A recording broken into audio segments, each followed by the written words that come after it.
Ke rekod tu? Dah.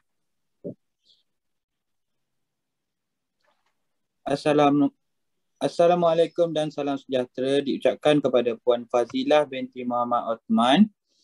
Okey, kami terdiri daripada 5 orang ahli kumpulan iaitu Kokilawani 268386, Renuka 268628, Bidayah 268739, Cherry Mauri 268319 dan saya sendiri Eddie Azran 268332.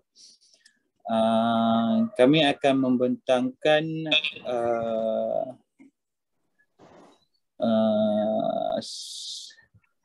pembentangan kami bertajuk insentif yang dilaksanakan Kementerian Kesihatan Malaysia KKM bagi menjaga kesihatan mental profesional kesihatan. Selamat pagi Puan Fazilah dan rakan-rakan. Seperti yang kita tahu, manusia pada hakikatnya tidak dapat hidup bersendirian dari segi fizikal dan juga mental.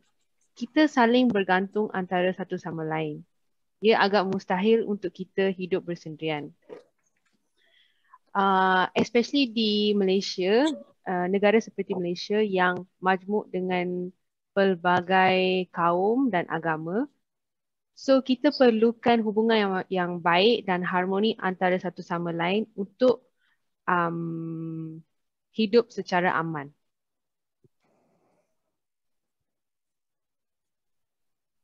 Okay, so bila kita tengok visi Kementerian Kesihatan Malaysia adalah negara menggambleng tenaga ke arah kesihatan yang lebih baik. Dan misinya pula ada 3 . First, untuk memudahkan dan membolehkan rakyat, mereka ingin mencapai sepenuhnya potensi mereka dalam kesihatan dan menghargai kesihatan sebagai aset paling berharga. Kedua adalah untuk memastikan sistem kesihatan berkualiti tinggi dan mereka memberi keutamaan kepada sifat-sifat seperti mengutamakan pelanggan saksama, tidak membebankan, cekap dan inovatif. Misi ketiga adalah penekanan sifat-sifat tertentu seperti sifat penyayang, profesionalisme, kerja berpasukan, sifat menghormati maruah insan dan penglibatan masyarakat. Itu saja daripada saya. Seterusnya, saya akan menerangkan tentang teori motivasi X dan Y dalam pentadbiran KKM. Okey, teori X dan Y yang mula diperkenalkan oleh Douglas McGregor. Beliau telah mengenal pasti 2 gaya pengurusan yang diamalkan di organisasi. Teori X merujuk kepada andaian yang negatif dan pesimis, di mana secara keseluruhannya pekerja terpaksa dipaksa untuk bekerja. Manakala teori Y pula merujuk kepada pandangan yang lebih optimis terhadap pekerja di mana ia mengandaikan bahawa manusia sebenarnya menganggap pekerjaan adalah sebahagian daripada kehidupan dan boleh bekerja dengan baik. Seterusnya saya akan menerangkan tentang kesihatan mental dalam kalangan profesional kesihatan. Okey, seperti yang kita sedia maklum, 25% daripada profesional kesihatan berisiko untuk menghadapi penyakit mental. Penyelidikan menggariskan beberapa sebab untuk menyokong profesional kesihatan yang memerlukan perkhidmatan khusus untuk menjaga isu kesihatan mental. Terdapat pelbagai stigma negatif dengan profesional kesihatan mengalami masalah kesihatan mental. Ia bukan sahaja praktikal seperti kesukaran mendapatkan kelulusan untuk temu janji atau mendaftar dengan GP semasa latihan. Pakar perubatan mendapati sukar untuk mengakui penyakit sama ada fizikal atau mental disebabkan sifat profesion perubatan isu kerahsiaan adalah satu cabaran.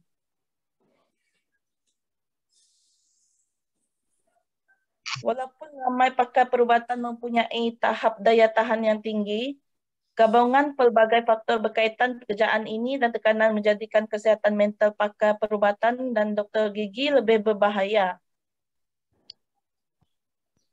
Kerana merawat profesional kesihatan lain memberikan cabaran kerana terdapat banyak halangan untuk mendapatkan dan menerima bantuan yang dialami oleh profesional kesihatan. So, ada segelintir yang berasa malu dan ketakutan untuk mengambil peranan pesakit. Itu saja.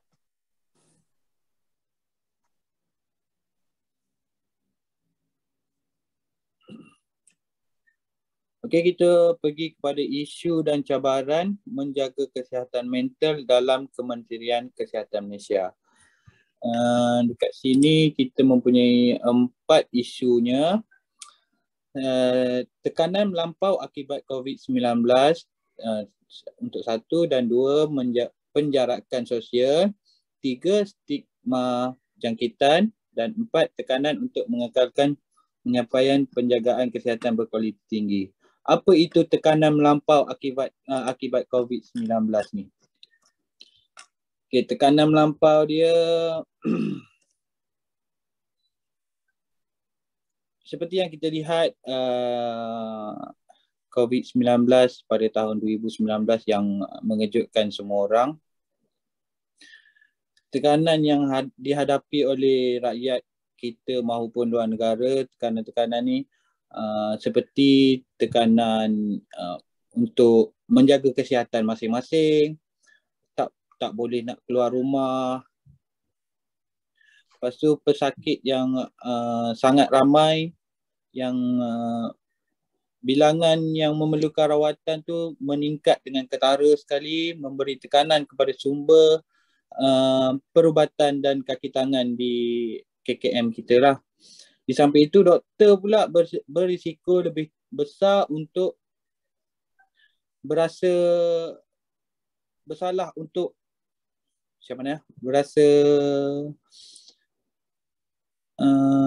untuk merawat pesakit-pesakit yang teruk. Dia kena mendahului yang teruk dan mengikut peringkat-peringkat yang diberikan lah. Di samping itu, KKM juga mempunyai tekanan di bahagian peralatan dari segi perlindungan PPE yang timbul semasa pandemik. Okey, pergi kepada penjarakan sosial dan penjagaan keluarga lah. Untuk penjarakan sosial ni seperti yang kita semua tahu, Perdana Menteri sendiri selalu berpesan jaga jarak. Inilah untuk mengurangkan risiko-risiko jangkitan lah. Sejaga jarak, pakai mask yang selalu kita dengar-dengar di telinga. Itulah untuk penjagaan kita, untuk mengurangkan risiko jangkitan. Okey, pergi pada stigma jangkitan. Okey, stigma jangkitan pula, walau bagaimanapun, memandangkan tekanan untuk mengekalkan penyampaian penjagaan kesihatan berkualiti tinggi semasa pandemik, ditambah pula dengan keengganan doktor untuk mendapatkan bantuan atau mendedahkan kesukaran mereka. Komitmen profesional ini mungkin berkait rapat dengan kehadiran, malah Semakan baru-baru ini melaporkan bahawa pakar perubatan berada pada risiko paling tinggi menyebabkan penyakit berjangkit berbanding pelbagai kumpulan pekerjaan lain. Maksudnya kat sini, doktor, jururawat lebih berisiko tinggi lah untuk dapat jangkitan COVID-19 berbanding dengan pekerjaan-pekerjaan lain, seperti yang mana kerja office, pejabat tu dia boleh work from home. Tapi risiko tinggi juga kepada frontliner kita. Okey, tekanan untuk mengekalkan penyampaian penjagaan kesihatan berkualiti tinggi.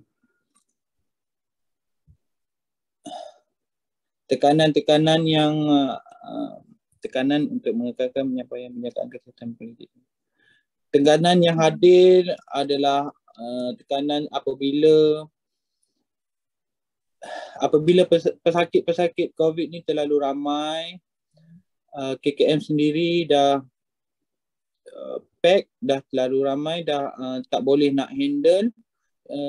Itulah tekanan yang dapat dirasakan oleh KKM semasa menangani pesakit-pesakit COVID ni. Kesan-kesan daripada tu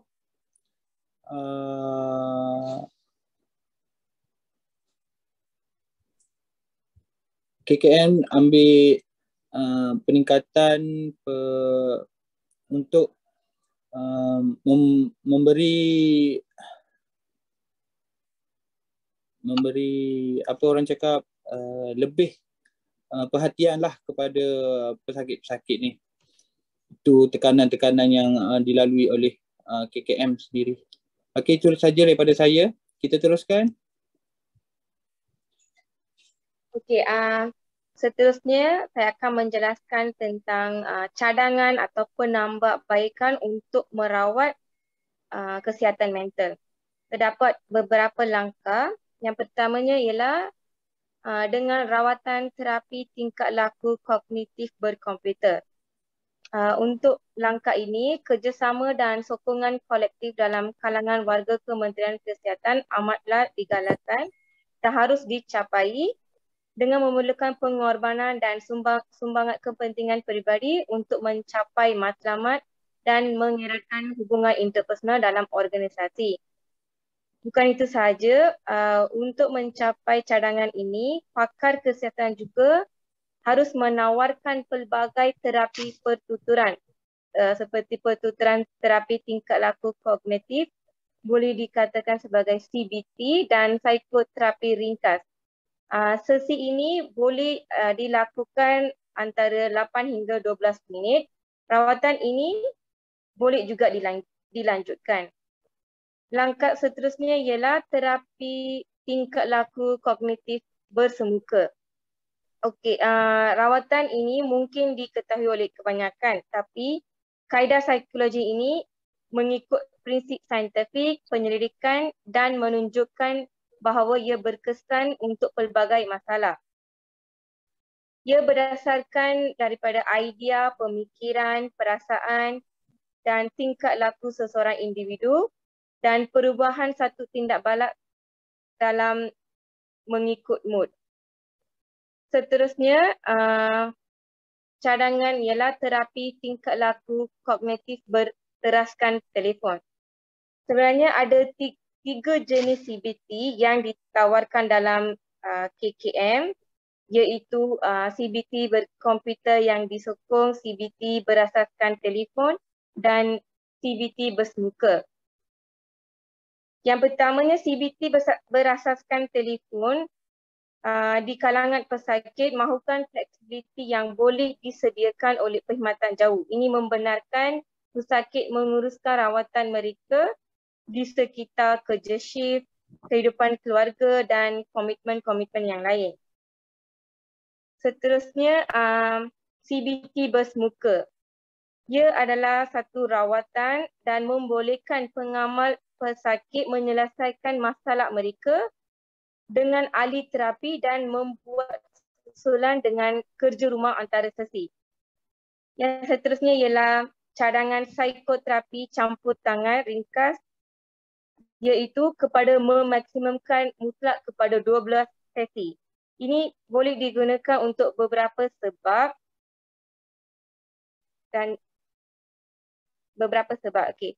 Seterusnya ialah kesihatan pengamal juga menyediakan akses kepada kumpulan yang menyediakan kumpulan berstruktur, fasilitator reflektif berdasarkan konsep psikoanalisis yang menerika hubungan doktor pesakit. Itu sahaja. Okey, saya Bidayah akan menerangkan kesimpulan. PKM perlu terlibat dalam mewujudkan rangkaian sokongan pakar psikiatri dengan matlamat tunggal untuk menyokong semua profesional kesihatan secara fizikal dan mental sewaktu COVID-19. Campur tangan di tempat kerja untuk mengurangkan stigma kesihatan mental dan menggalakkan kerjasama dan sokongan untuk rakan sekerja yang mempunyai masalah psikologi.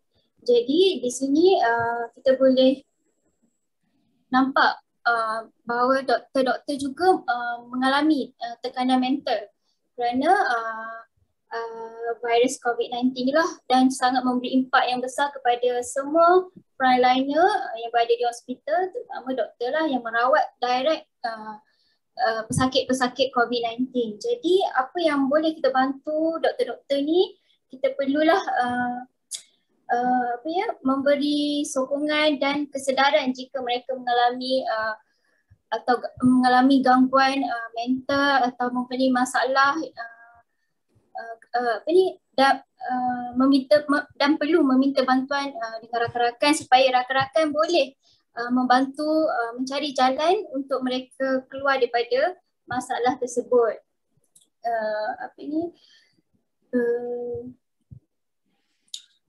Dan pihak pentadbir juga berpendapat bahawa ramai doktor enggan mendedahkan kesukaran mereka walaupun tekanan psikologi yang sangat besar mereka alami lah.